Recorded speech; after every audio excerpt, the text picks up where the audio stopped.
Bonjour mes sacoches. Aujourd'hui, voyons ensemble le mot hypothèse. Hypothèse. Accent grave. SE. Hypothèse. Cela vient du latin hypothesis, base d'un raisonnement. Hypo et thèse. C'est une proposition admise, soit comme donnée d'un problème, soit pour la démonstration d'un théorème. On parle alors de postulat. L'hypothèse est également, de manière égale, une proposition relative à l'explication de phénomènes dits naturels, admise provisoirement, à savoir de manière provisoire, avant d'être soumise au contrôle de l'expérience. On parle alors d'hypothèse de travail dont le but est de confirmer ou non l'hypothèse. L'hypothèse est aussi une supposition. Faire une hypothèse, nous en sommes réduits aux hypothèses. En toute hypothèse, pour ne pas dire en tout cas dans l'hypothèse, ou ce qui est synonyme d'éventualité. Mais s'accroche, le mot hypothèse est resté proche de son étymologie grecque.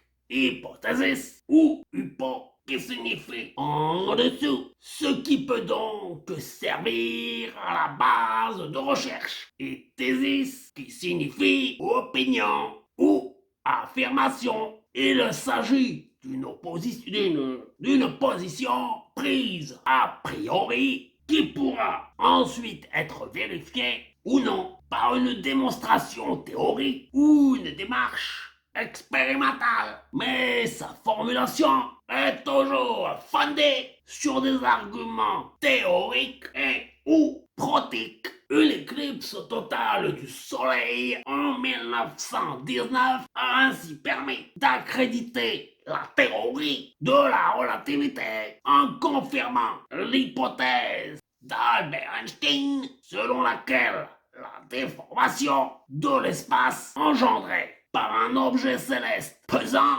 tel que le Soleil devait pouvoir se manifester par la déviation d'un rayon lumineux provenant d'une étoile lointaine. L'hypothèse, qui est un énoncé ou un corps d'énoncé en attente de vérification, se distingue ainsi du postulat, qui est un énoncé de base qu'on admet comme vrai sans démonstration, soit parce que l'on estime naturellement, de manière naturelle, soit parce qu'on estime intuitivement, de manière intuitive, comme vrai, soit par convention. En mathématiques, on parle alors d'axiomes.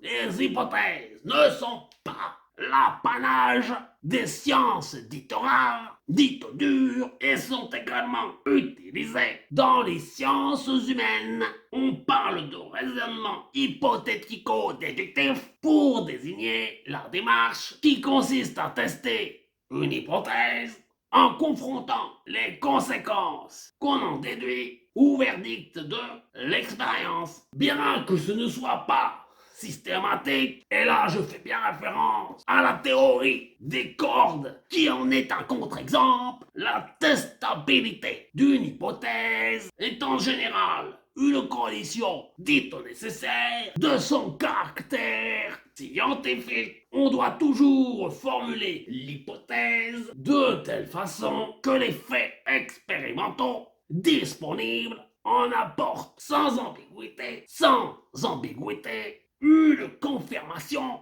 ou une réfutation. Voilà mes sacoches pour le mot intéressant qu'est le mot hypothèse.